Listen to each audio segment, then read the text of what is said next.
오늘은 부동산 투자기술 천에서 23번 우선 변제권을 행사하기 위해서는 어떤 요건을 갖추어야 하는지, 그리고 우선 변제권의 발생 시점에 대해서 알아보겠습니다. 우선 변제권을 행사하기 위해서는 대항 요건인 주택의 인도와 중등록을 갖추어야 하고 확정 일자를 받아야 합니다. 또한 임차주택이 매매가 아닌 경공매로 매각이 되어야 합니다. 그리고 임차인이 배당 요구를 해야 합니다. 그리고 우선 변제권은 대항 요건인 주택의 인도와 중등록, 그리고 확정일자 중 늦은 날이 발생 시점의 기준이 된다는 것입니다. 그리고 24번을 보면은 1차 경매 절차에서 배당 요구를 했으면 2차 경매 절차에서 우선 변제권을 행사할 수 있는지 문제입니다.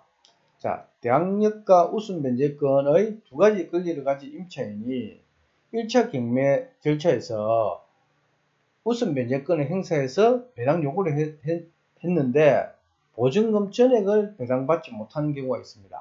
이럴 경우는 2차 경매에서는 우선 변제권을 행사할 수 없고 배당받지 못한 보증금 부분에 대해서 대항력만 행사할 수 있게 됩니다. 그것이 대법원 판례의 내용입니다. 따라서 2차 경매 절차의 선순위 임차인은 우선 변제권이 소멸했으므로 일반 채권자의 지위에서 배당을 받으면 미배당 보증금은 매수인이 인수해야 하는 것입니다. 이런 경우에 2차 경매 입찰자 입장으로 보면은 언뜻 보기에는 1차 임차인이 1차 경매 절차 임차인이 우선 변제권을 행사했는데도 불구하고 2차 경매의 입찰자 입장에서 보면은 전입 시점과 확정일자가 선순위로 배당 신청까지 해놓은 상태로 보이기 때문에 배당받고 소멸할 것이라고 판단하기가 쉽지가 않습니다. 그래서 선순위 임차인이고 당초 소유권 이전 원인인 경공매인 경우는 각별히 주의를 해야 하는 것입니다.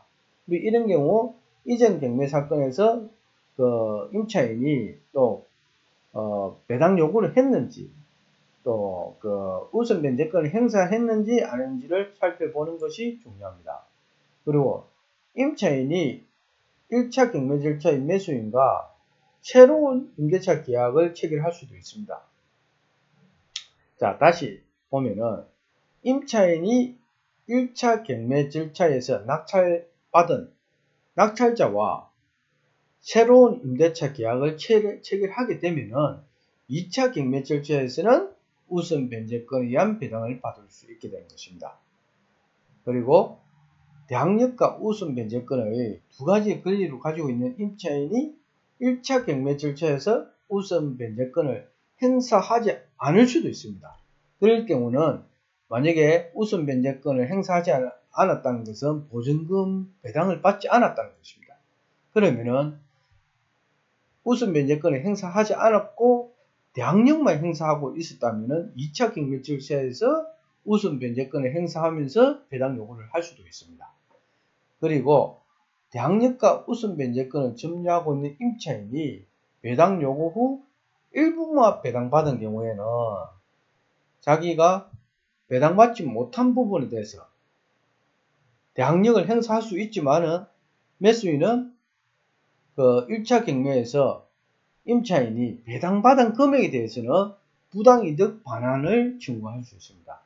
자기가 1억의 보증금인데 8천만원을 1차 경매 절차에서 배당을 받고 2천만원 보증금 2천만원을 받지 못해서 대항력을 2차 경매에서 하고 있으면은 그러면 미리 1차에서 8천만원 배당 받았기 때문에 그 보증금에 대해서는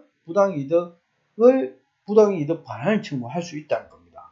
예, 대항력은 2천만원에 대해서 할 수 있지만은 1차 경매에서 8천만원을 받고 계속 그 주택에 거주하고 있다면은 8천만원에 대해서 부당이득 반환을 청구할 수 있다. 그런 내용입니다.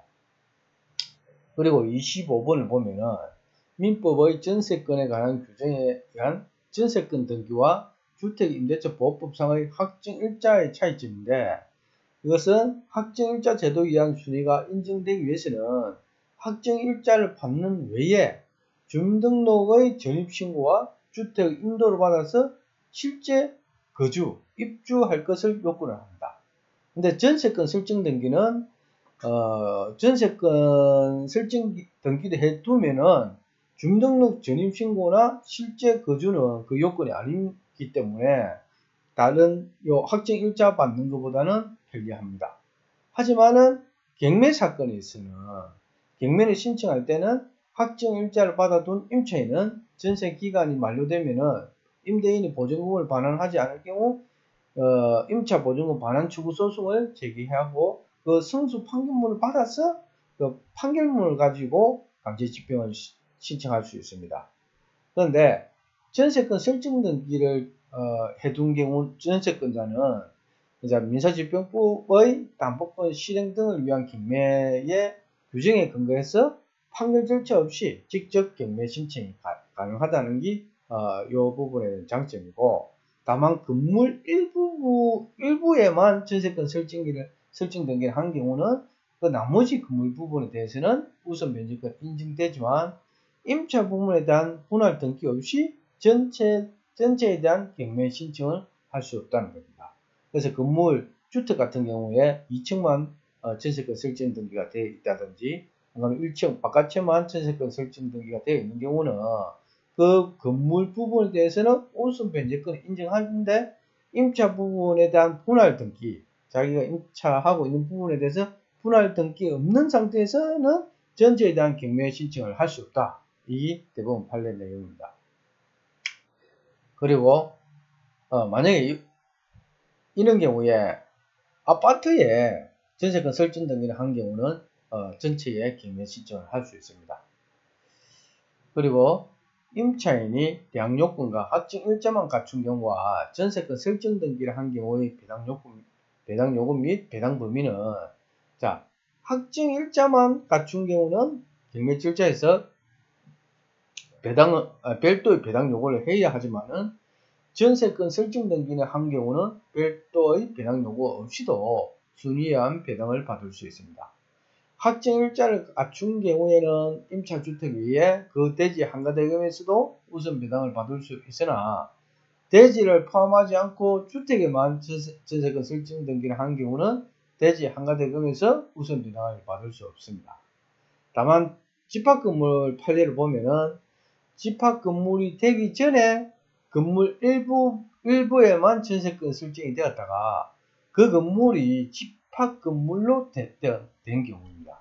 집합건물로 된 경우 그 전세권이 구분 건물의 전유 부분에 관한 전세권으로 이익이 된 경우에는 그 전유 부분의 소유자가 대지 사용권을 취득함으로써 전유 부분과 대지권이 동일 소유자에게 귀속하게 되었다면은 그 위 전세권의 효력은 대지권까지 미친다는 것이 대법원 판례 내용입니다. 오늘은 여기까지 하도록 하겠습니다. 감사합니다.